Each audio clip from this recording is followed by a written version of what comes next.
नर्मदापुरम जिले के बेरखेड़ी में नरका पाडुम पर्व पर कोयापुनेम गोंडी गाथा का भव्य आयोजन। एमपी के नर्मदापुरम जिले की बेरखेड़ी ग्राम पंचायत में नरका पाडुम पर्व के अवसर पर जय फड़ापेन कोयापुनेम समिति एवं गोंड समाज महासभा मध्य प्रदेश ग्राम कमेटी द्वारा 3 दिवसीय कोयापुनेम गोंडी गाथा कार्यक्रम का भव्य आयोजन किया गया।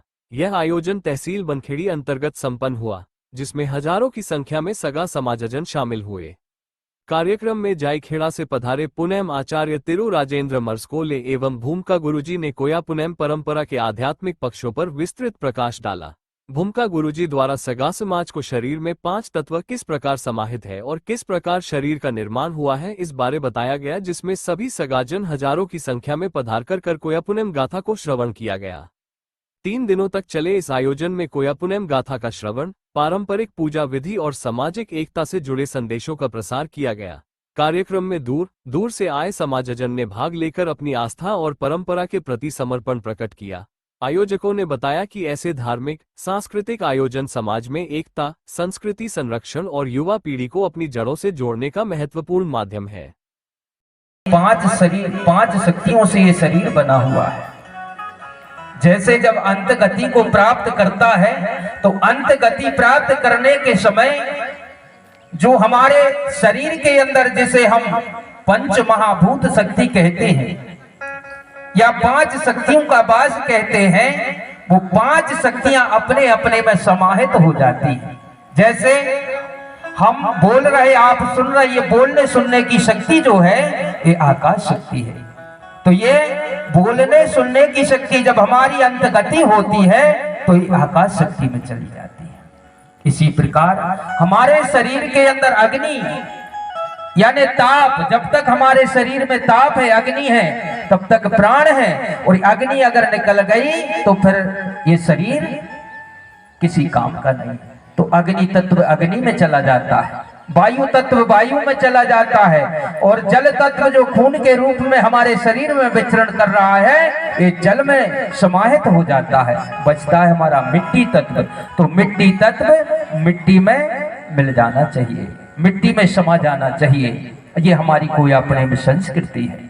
तो इसी प्रकार से मान लीजिए अगर हम किसी व्यक्ति को जलाते, इसमें बताया गया है कोई अपने गौड़ी धर्म दर्शन में कि जो व्यक्ति यहां से जाता है, यहां से जब जाता है तो इन 5 शक्तियों में समावेश हो जाता है। और अगर उसी को जला दिया तो एक शक्ति कट जाती है, जिसे हम मिट्टी शक्ति कहते हैं। फिर वो पुनः इस धरती पर नहीं रहता है। और जला करके हम क्या करते हैं? लोगों ने तो बता दिया कि वैकुंठ मिलेगा, स्वर्ग मिलेगा। तो क्या उसको वैकुंठ मिला, स्वर्ग मिला? ये किसने बताया? मान लीजिए किसी व्यक्ति को अगर हमने जलाया और जला करके आप देखते हैं कुछ समेट करके ले जाते हैं किसी नदी नाले में या नर्मदा में बहा देते हैं, और कुछ बचा लेते हैं तो गंगा जी में ले जाते हैं, और कुछ अंश तो वहीं छोड़ देते हैं जहां पर जलाया। तो उसको कहां कर दिया हमने? 3 जगह कर दिया, तितर बितर कर दिया, एक जगह का नहीं छोड़ा। इसलिए हमको मिट्टी देना चाहिए, मिट्टी संस्कार करना चाहिए। ये कोई अपने में संस्कृति कहती है। तो यही बात शंभू बाबा ने जब उन लोगों को कही तो उन लोगों ने विचार किया, अगर यहाँ पर रहना है तो शंभू की बात को मानना पड़ेगा, वरना ये हमको यहाँ रहने नहीं देगा। और उसी समय शंभू बाबा ने जो कार्य निर्वाह किया था, कार्य बांटे, तो वो कैसे बांटे? वो इस प्रकार से बांटे शंभू बाबा ने कि जिस व्यक्ति को जिस चीज में महारत थी उसे वही कार्य दे दिया गया। जैसे लोहे का कार्य करने वाला लोहार होता है, लोहे के कार्य करने में लोहार को महारत प्राप्त थी, तो शंभू बाबा ने उसको लोहार से संबोधित किया कि आज से तुम ये काम करके सगा समुदाय को अर्पण करोगे, और इसके एवज में आपको ये कुछ दे करके, दान दक्षिणा दे करके तुम्हारा भरण पोषण करेंगे। सुनार, जिसे सोने के आभूषण बनाने में महारत था, उसको सुनार कह दिया गया। कपड़े बनाने वाले को नामदेव कह दिया गया, तेल निकालने वाले को तेली बोल दिया गया,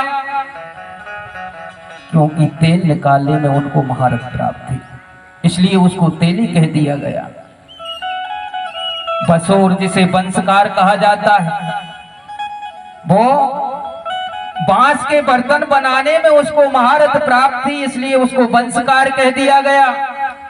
मोची जो आपके पैरों की सुरक्षा के लिए चमड़े से आपके पैरों के लिए जूते बनाया करता था, उसे मोची चमार कह दिया गया।